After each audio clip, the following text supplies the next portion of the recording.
Hi, so welcome back to the session. So for this session, I'm going to talk about using questionnaires in social studies. Okay, questionnaires. I have used a lot of questionnaires in my lifetime of doing research. And I do recommend it to you for a quick study. And also because you are going to do some kind of bidang terjun into social. So when you are not very familiar with the subject matter, you can refer to other people's questionnaire and modify it for your study. So that is something good. You see, compared to if you were to do interviews, you do not know what to ask, you see. So questionnaires have this benefit. And it also is good for triangulating with other kinds of data from interviews, observations, or text analysis, or even experiments. In terms of research, the benefits are the anonymity, and respondents can respond freely on sensitive matters, more so than face-to-face interviews. And then it does achieve representativeness if you manage to distribute questionnaires to a very big sample, properly selected. So questionnaires have its practical and research benefits, but it also has this problem: social desirability bias. People like to give answers that are politically correct and makes people happy, make them look good. But that one is unavoidable. It is just part of the weakness of using questionnaire. So should be no big deal about it.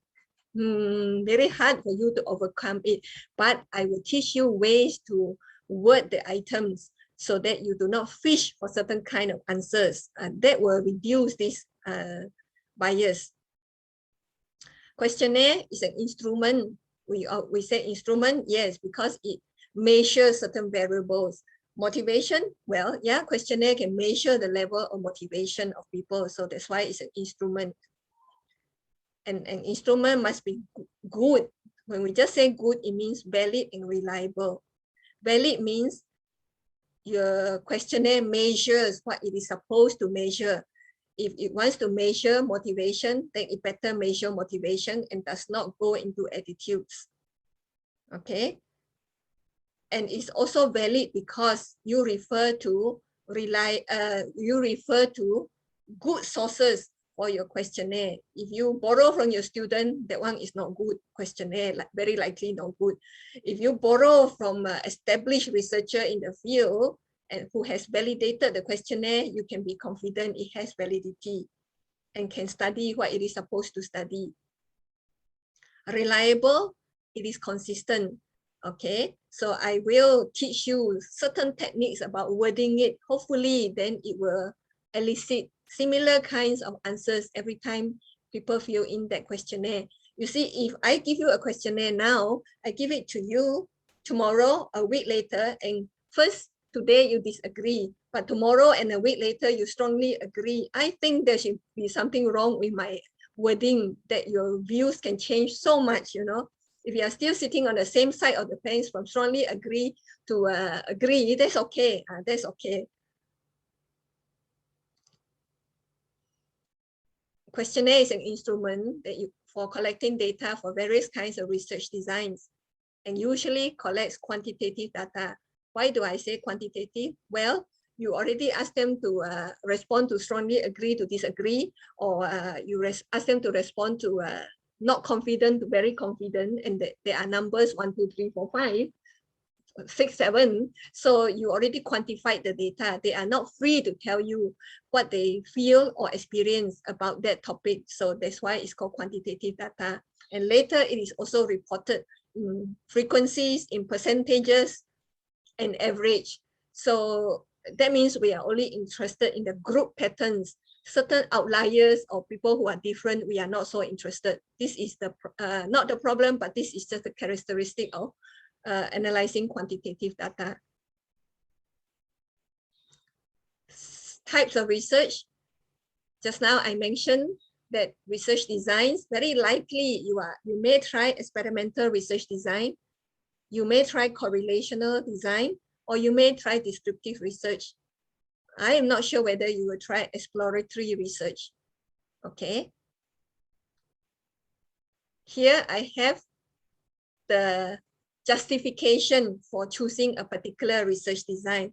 Just to break from the monotony of my talking, can you try to match the research design to the purpose of using that design? I will look at the chat, or you can talk to give your responses.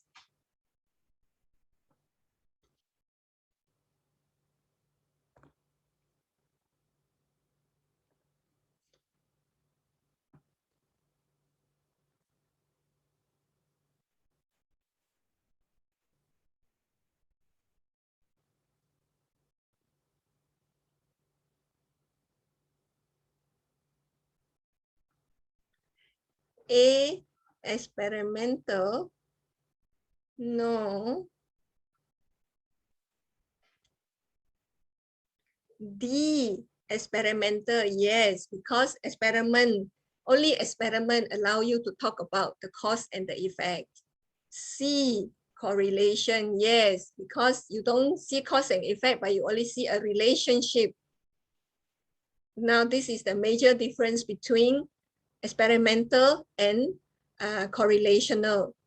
When you do an experiment, you do something to the people, that's why you can, let's say I give you lots of fruits to eat, then I want to find the effect on your skin condition. So I want to find the effect of taking fruits on the skin condition. Okay, now you can do experimental and therefore can use the word cause. If you do correlational, you only find out the relationship. I give you a questionnaire to ask you how much fruits you eat every day, and I have certain instrument to measure your skin condition. I can correlate that, but I didn't do anything special. I just collect two kinds of data. And therefore, the English word to use here is not cause, but influence. How taking of fruits influence the skin condition. You cannot use cause. You cannot say effect also. Descriptive is A. Nope. Exploratory, B. Nope, the two are reversed. Okay. A is exploratory because the problem is unclear. There were not enough studies, so you are going in to explore and find out. So you may not have very clear objectives of the study,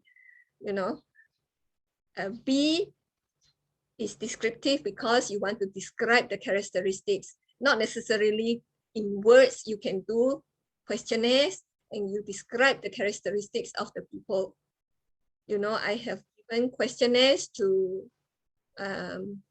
students who have graduated, and I asked them about their expectations of work. Was it like, did you work a lot in groups or individually? Did you get immediate feedback from your bosses, that kind of thing? So I'm describing the characteristics of work life for the millennials who graduated. So I'm describing a certain trend among them. So that is descriptive. So a lot of studies are descriptive, and it can have qualitative or quantitative data. All right. Thank you for responding. Now let's look at the next one. I have given here examples. Okay, see whether you can match the purpose of your study to the research design.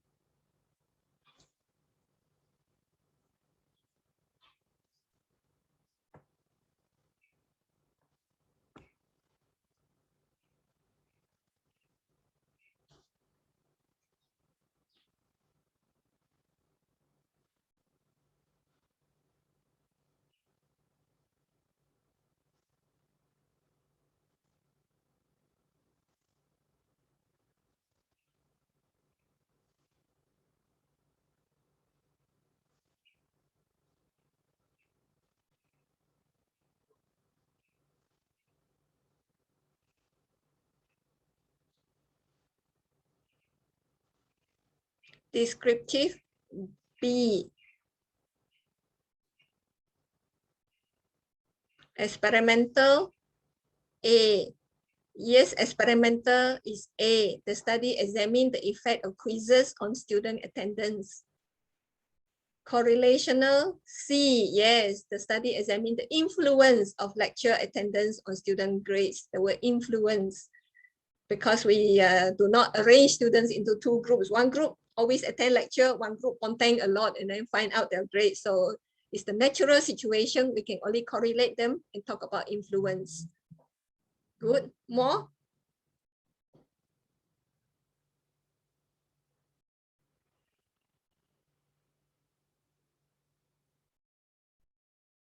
Descriptive, B.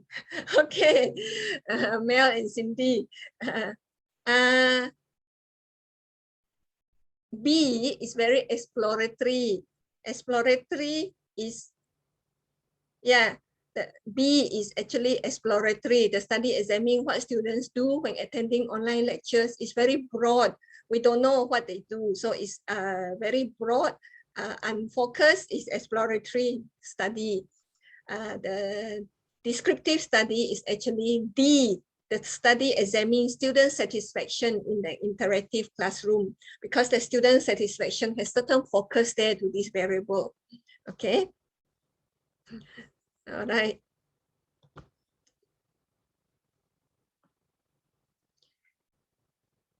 In talking about descriptive research design, I want to tell you the difference between survey research design and descriptive research design. A lot of people use the term survey when they use questionnaire.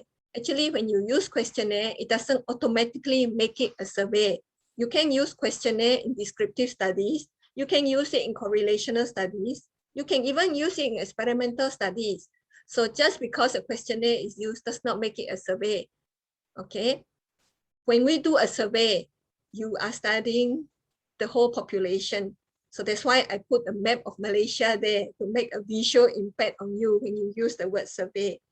Normally, you would not do a survey for SOTA research because you are interested in the particular problem of your students. So the most you survey is your group, maybe your colleagues group, but mostly just here. So it doesn't warrant a survey, and you need not spend the time to study all the university students in Malaysia. So you're also not qualified to use the word survey. It is a very misused word, okay?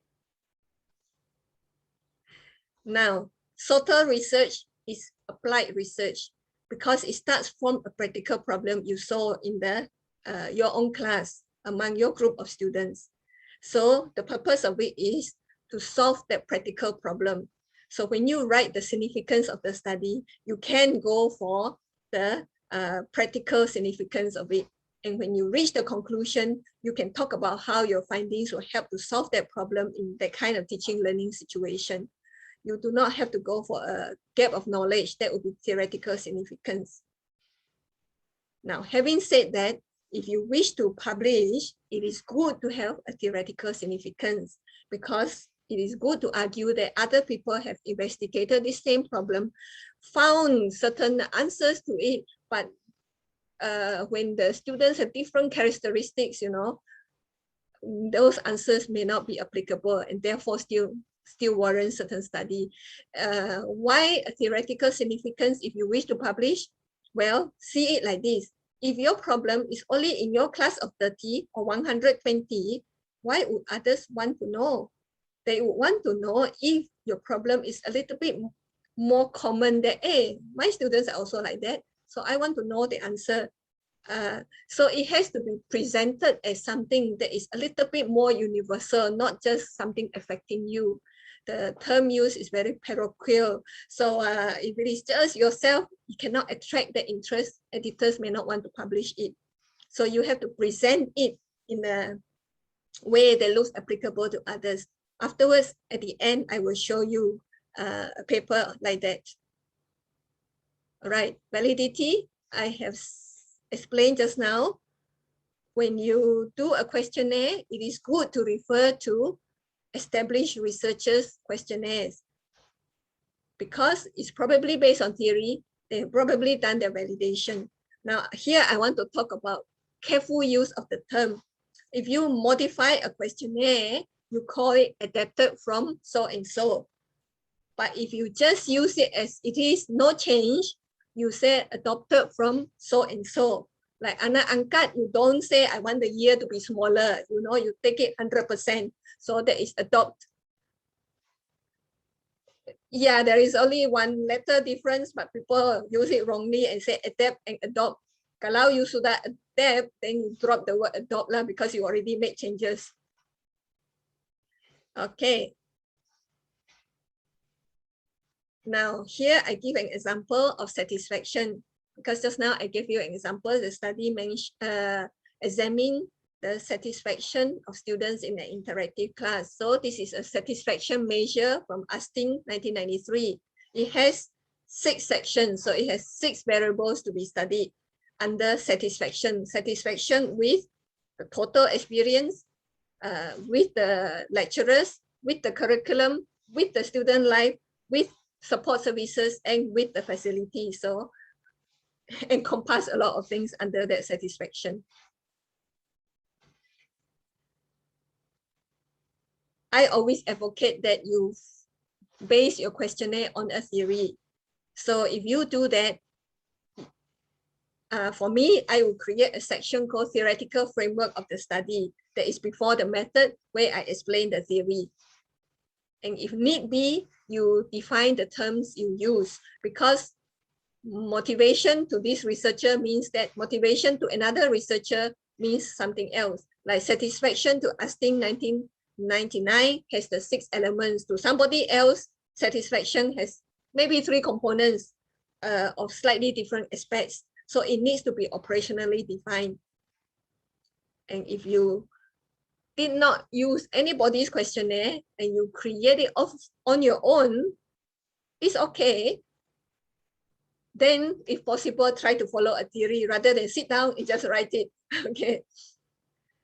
I did come out with a questionnaire because there was none out there, but I made it based on the handout that they gave for a workshop. I turned that into a questionnaire. I took items from there and turned it, and it is based that workshop was based on a theory. So I have done the whole range of it, new one, adopt, and also the adapt. I have done all of it. And if you did pick a theory, when you come to the results, you have to explain it using that theory. Otherwise, what is the point of talking about it in front? And then by the end of the paper, you forgot all about it. Okay, finding questionnaires to adapt. I am very hardworking and very desperate. When I search Google Scholar, I search 20, 30 pages, 40, 50 pages. Okay, I try to get everything I can. I download all that I can. Okay. Yeah, because some of you, when you look at the article, no questionnaire in the appendix. No, look at the table. That one comes from the questionnaire. Okay.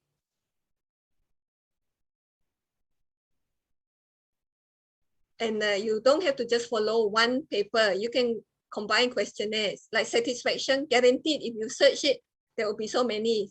So you can pick and then combine them. But of course, make sure it is along the same line. Then you can make your own questionnaire. That will be adapted from A, B, and C. But you must cite the sources. When you cite the sources, it lends validity to your instrument. Reliability, and now this is what I can focus and I can share with you. Reliability, how we word the questionnaire items will make sure that it kind of is understood properly and the people will respond in a consistent way. Not everybody respond in the same manner. We're saying that the same respondent will respond in similar ways because if it's very confusing, that means they may respond in different ways.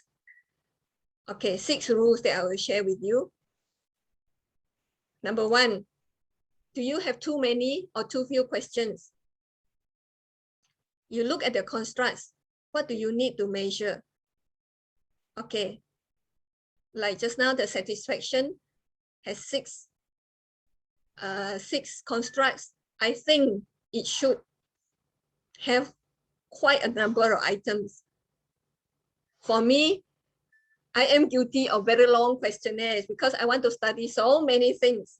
Okay, I've had questionnaires that are like 97 items.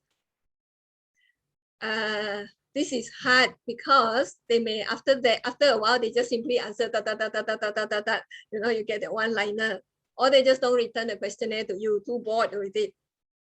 But for my 97 items, it was on perceptions of nose and throat cancer. So me and my students, we actually sit with the respondents and then we go through it with them so they do answer. But those that were handed out and passed around, yeah, there were pages that were not answered. Questionnaires cannot be too short because if they are too short, they lack validity. You just imagine you pass or fail students in a course using only 5 MCQ questions. That's why it needs to have sufficient number. Okay, I don't put it here because there is no such rule on it, but I would believe maybe 30, 40 items would be good. And this one does not include demographic information. This is really studying the variables. I would never go less than that, but to me, I'm guilty of longer questionnaires. So yeah, I think 40 is a good number. Questionnaire item construction rule 2. Are you using very vague or technical words? You must use words that Form 5 students can understand. You cannot use words like first language, native language, and mother tongue because this has different meanings to different people. Is it the first language you speak as a baby? Is it the language that you use the most in your life? You know, it's not so simple. I won't ask you to fix this, okay? All right. Rule number 3 for questionnaire item construction. Do you have more than one concept per item? You should not because double barrel items are bad. You see here, are you in favor of assignments and exams in testing students? Cannot. Once you see the word and, you have to look at yourself again. Hey, what is wrong? Maybe you should separate them into 2 items. Are you in favor of assignments in testing students? Are you in favor of exams in testing students? When you mix the 2, some people support assignment, don't support exam. So how are they supposed to answer? They answer neither agree nor disagree. So you get answers that are sitting on the fence. But here, they are not sitting on the fence. They are doing so because of your item that has 2 parts. So separate them. I show you an example below. You see where the word and is. Even though I teach you this, even though I learned it myself for so many years already, accidentally, I also made this mistake. This one actually appeared in my questionnaire. Educated and rich. You are educated doesn't mean you are rich. You know, many of us here are not rich, but we are considered educated. So they are different things. They cannot be packed together into one item. They have to be separated into 2. Okay, very important.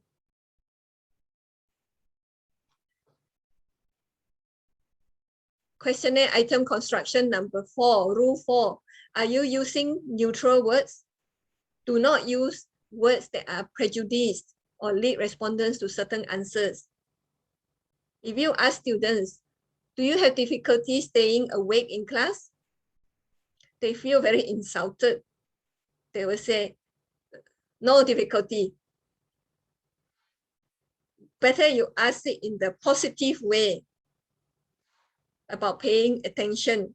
Then they may give more accurate responses. Now, this one, I want a response from you.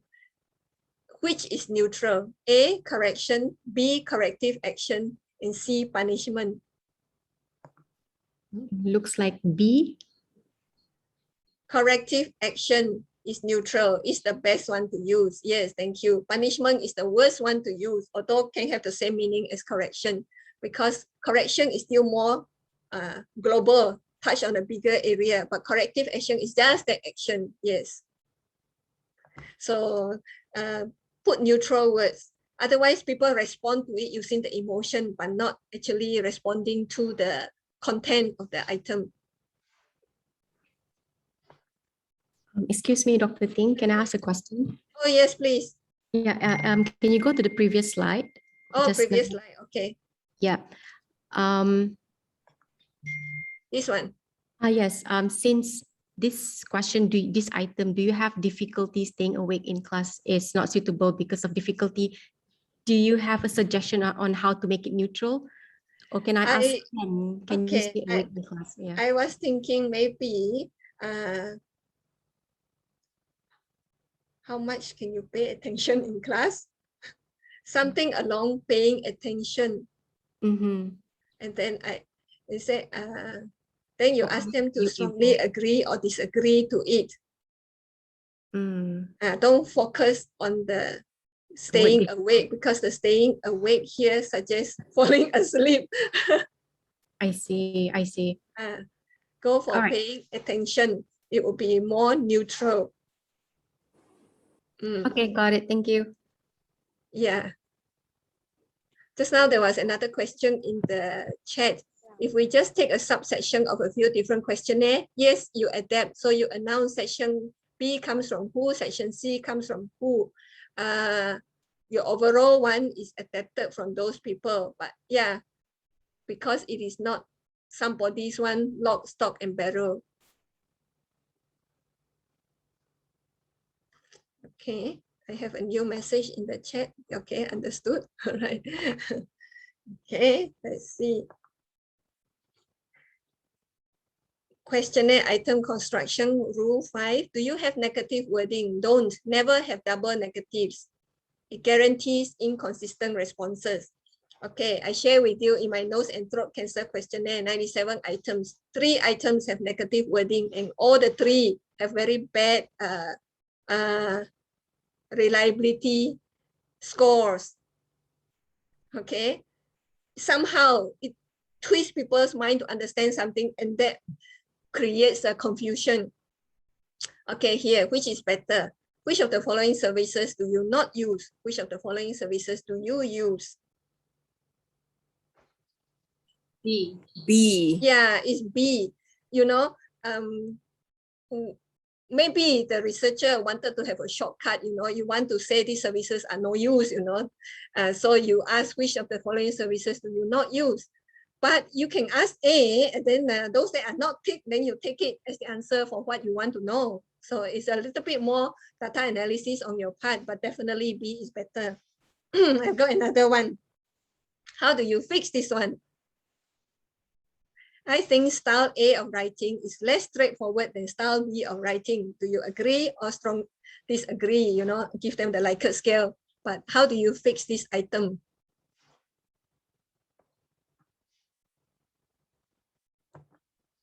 More straightforward. Just go for more straightforward. So you turn it around. If you want, you can reverse A and B, but no need to reverse A and B. Just say, I think style A of writing is more straightforward than style B of writing. Ask them to agree or disagree. Somehow our mind can process the more better than the less. Okay? Sometimes it just needs a little bit of thinking. Then it will produce better outcomes, more reliable. Here is another one. I do not feel embarrassed if I cannot speak English. Because not is negative, cannot is negative again.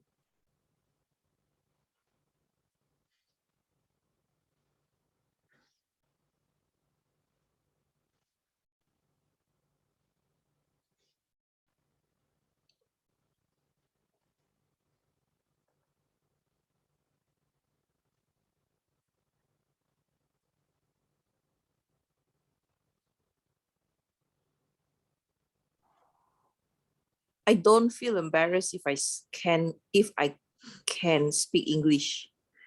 Okay, can you get rid of your don't also? Because it also has a not. This one mine is terrible because it's got 2 nots, but you still have 1 more. Or I feel embarrassed if I cannot speak English. You still have 1 not. Can you get rid of not that not also? I'm not shy.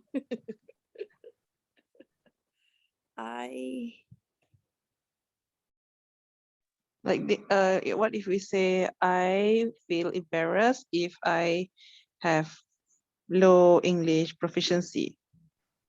That is better because it doesn't directly use the not. Low English proficiency is okay. It's better. Thank you very much. Please rate your English speaking skills 1 to 5, Natasha says. Natasha has taken it away from this question. This question wants to go for the emotion there. Okay. The pride versus the embarrassment actually. I actually made this mistake in my questionnaire. I kind of changed this a bit so that it is more applicable to you. But I did have this problem of 2 nots, you know. So yeah, you know, like you know, you forget. So it's good. So when I tell this to you, I remind myself because we wanted this. My student and I, master student, we didn't want to say positively as in pride because everybody will say, yes, I am proud if I can speak English. We wanted to capture this embarrassment because it's the other side of language attitudes. Okay, Farah says, I feel comfortable if I speak English. Now, comfortable is a bit different from this embarrassment versus pride. Comfortable means maybe it goes into their proficiency. This one is pride. Yeah, it's more on the emotion. Comfortable, embarrassed, comfortable. Can be considered. Yeah. Thank you. Let's move on. Last rule, number 6 on questionnaire item construction. Are you asking vague questions that mean different things to different people? It's good to ask for a specific number. Which is better, the one on the left or the one on the right?